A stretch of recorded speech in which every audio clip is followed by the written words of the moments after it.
Before I Go to Sleep, the debut novel by S.J. Watson, takes readers on a gripping psychological thriller. The story revolves around Christine Lucas, a protagonist plagued by amnesia. Each morning, 47-year-old Christine awakens without any recollection of her identity or whereabouts. With the aid of her journal, she must reconstruct her sense of self every day. Seeking guidance, Christine relies on her husband, Ben, and a neurophysiologist named Dr. Nash, who provide her with fragments of information. However, as Christine uncovers more details, she begins to question the veracity of what she's told. Using the elements of a classic thriller, Watson expertly heightens the tension in Before I Go to Sleep. The narrative employs an unreliable narrator, unexpected plot twists, a frantic pace, and an atmosphere brimming with paranoia. Through Christine's present tense, first-person narration, readers share in her experience of piecing together clues while harboring doubts about the motives of other characters. The nonlinear storytelling further contributes to the enigmatic atmosphere, gradually unraveling the mystery at hand. Amidst this backdrop, Watson delves into the intricate relationship between memory, identity, aging, and the act of storytelling itself. Before I Go to Sleep garnered critical acclaim, earning prestigious awards such as the Crime Writers Association John Creasy Dagger, the Galaxy National UK Thriller and Crime Novel of the Year, the 2012 Dutch Crime Zone Debut of the Year, and the 2012 French SNCF Du Polar Prize for Best Crime Novel.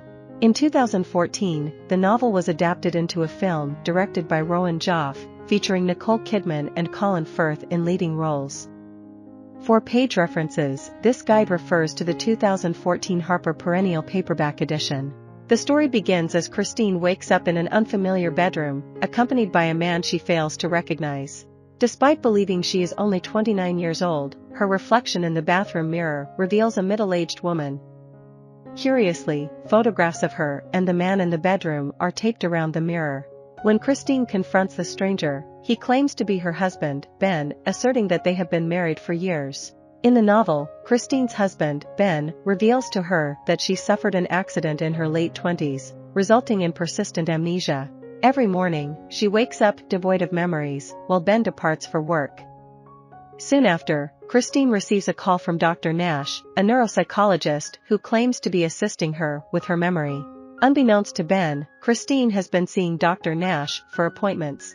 When Dr. Nash arrives, he takes Christine to a nearby park and returns her journal, which she has been diligently maintaining for several weeks. Dr. Nash instructs her to read the journal and determine whether she wishes to continue their sessions.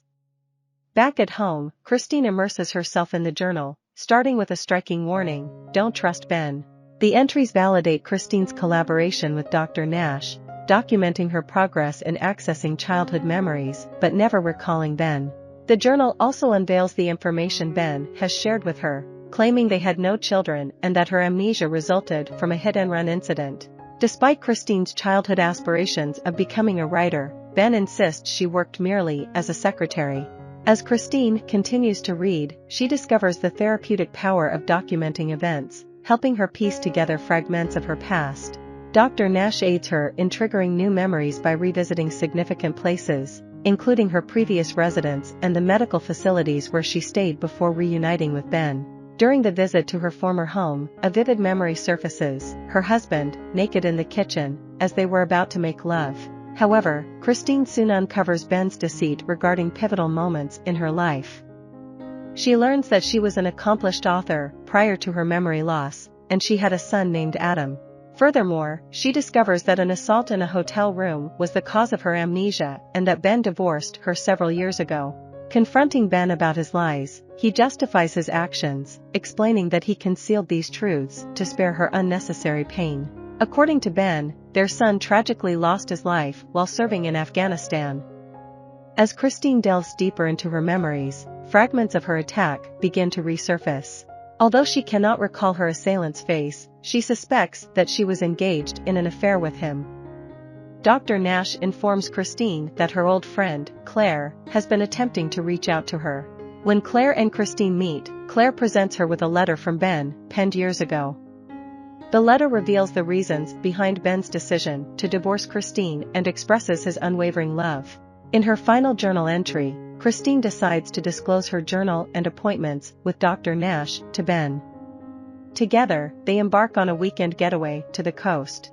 However, Christine realizes with a jolt that the hotel room they have entered is the very place where she was assaulted years ago. To her shock, she discovers several pages from her journal hidden among Ben's belongings. The missing entries expose a startling truth: the man accompanying Christine is not Ben but her former lover, Mike. It was Mike who attacked her in the hotel room after she terminated their affair, resulting in her amnesia. When Ben divorced her, Mike deceitfully assumed the role of her husband and took Christine home.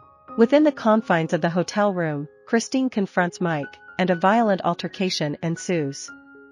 In an attempt to destroy Christine's journal, Mike sets it ablaze in the trash. However, Christine knocks over the container, inadvertently igniting a fire that engulfs the room. Tragically, Mike perishes in the flames, but Christine miraculously survives. She is reunited with the real Ben and, to her astonishment, her son Adam, who is alive and well. With her memory fully restored, Christine falls asleep, uncertain whether she will retain these recollections come morning. I hope you enjoyed this video. Leave a like if you did and be sure to subscribe. Thank you.